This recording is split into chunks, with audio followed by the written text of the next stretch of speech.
What's going on, Sooner Nation? Ole Miss and Oklahoma are set to clash at 11 a.m. on Saturday on ABC. A little bit of rain in the forecast, but the Oklahoma Sooners potentially got some rough news and the latest availability report. But I think Brent Venables also got a silver lining in the availability report.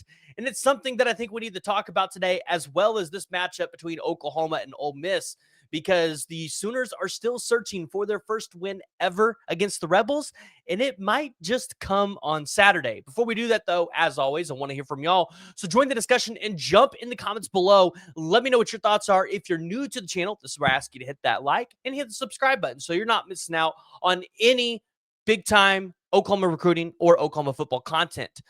Before we get started, Oklahoma did have a change in the official visitors that we talked about the other day. Daniel McNorris is no longer taking an official visit to Oklahoma, but Jaden Pettit, the four-star wide receiver that we've talked about for quite a while now, being a flip target for Oklahoma, is going to be taking an unofficial visit.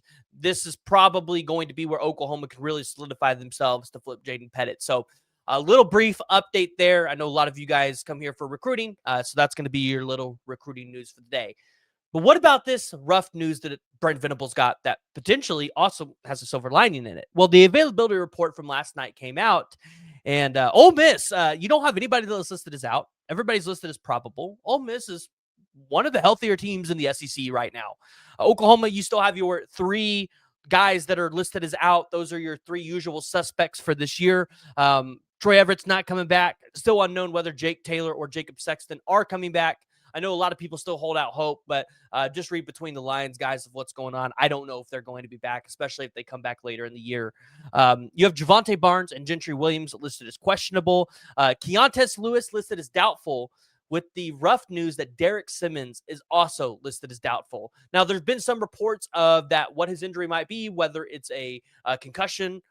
I really don't get into that stuff, but he is listed as doubtful, probably not going to play on Saturday. So, you're losing your starting right tackle there. Gentry Williams being listed as questionable.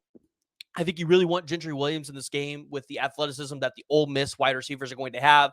So really interested to see where he's listed at tonight, and then also right before the game on Saturday. But the silver lining for Brent Venables here, Logan Howland being upgraded to probable. Now, I would imagine that Luke Blakenko is going to get the start at right tackle. But if you're going to have Logan Howland available as a backup and a swing tackle, I think that's pretty big a news.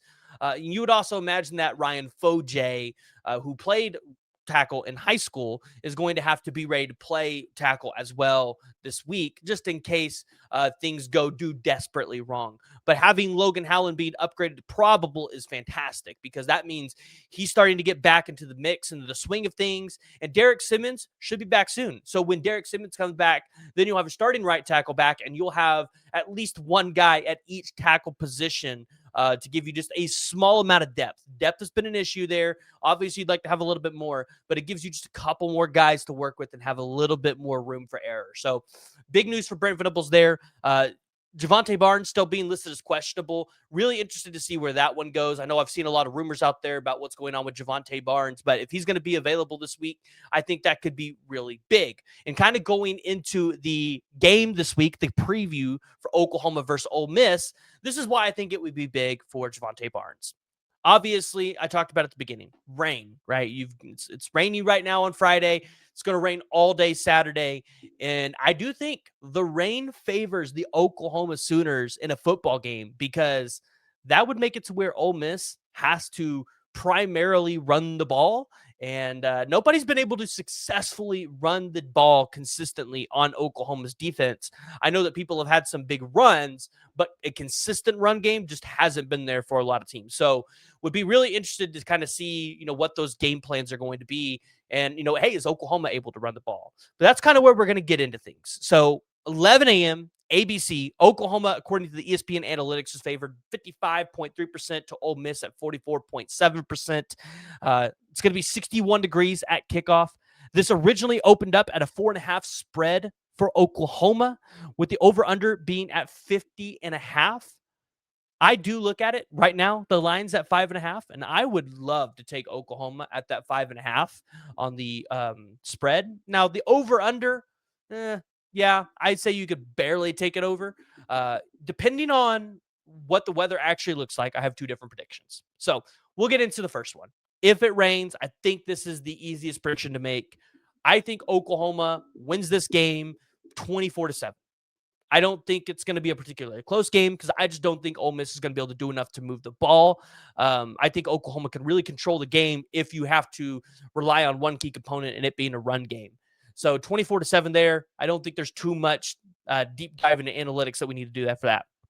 But if this is a game where it's a light rain or maybe it's not raining at all, and you're able to get a passing game going, and you don't have to rely solely on the run. This is where I think Ole Miss can make things interesting.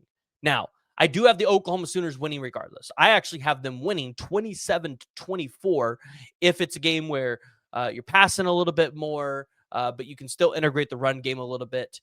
I think John Mateer is going to have a big game this week. I think he's going to be just a little bit healthier. He'll be able to throw the ball deep, and I think you'll see him connect with Isaiah Satania, Giovanni Gibson, and also Jaron Kanek. I think those will be your three leading pass catchers in that room. But also, I do believe the Oklahoma Sooners are going to be able to run the ball pretty effectively on Ole Miss. When you look at the run game for Ole Miss, or the running defensive game for Ole Miss, it hasn't been great. You saw LSU, which is not a great run team, go out there and run the ball all over Ole Miss. You saw Georgia, who is a decent run team, absolutely kill Ole Miss in the run game. And Washington State made things interesting on Ole Miss as well. So I look at this and I go, if you're Oklahoma, I think if you can go out there and you can get yourself 150 rushing yards tomorrow, and then you can also pass the ball for about 250 or more yards, I think Oklahoma should probably easily be able to win that game. But I do think Lane Kiffin, being as great as an offensive play caller as he is going to be able to scheme guys open and be able to get creative. And I do think this is going to be one of the more tougher games on defense for Oklahoma because this is going to be probably the best offense they have played to this point. So regardless, I have Oklahoma winning the game, but how much does Oklahoma win the game by? I think that's all dependent on what style of gameplay do we get dependent on the weather. So, of course, I want to hear what you guys think. So jump in the comments below. But Oklahoma has a big list of visitors, flip targets on campus this weekend for a big game. So Oklahoma has an opportunity to gain a little bit more momentum on the recruiting trail, which would be massive. So jump in the comments below. Let me know what your thoughts are. If you're new to the channel, make sure you guys hit that like, hit the subscribe button, as we're going to be getting you guys up to speed about Oklahoma's big time recruiting weekend on Sunday and Monday. So make sure you stay tuned for that. We will see you all next time.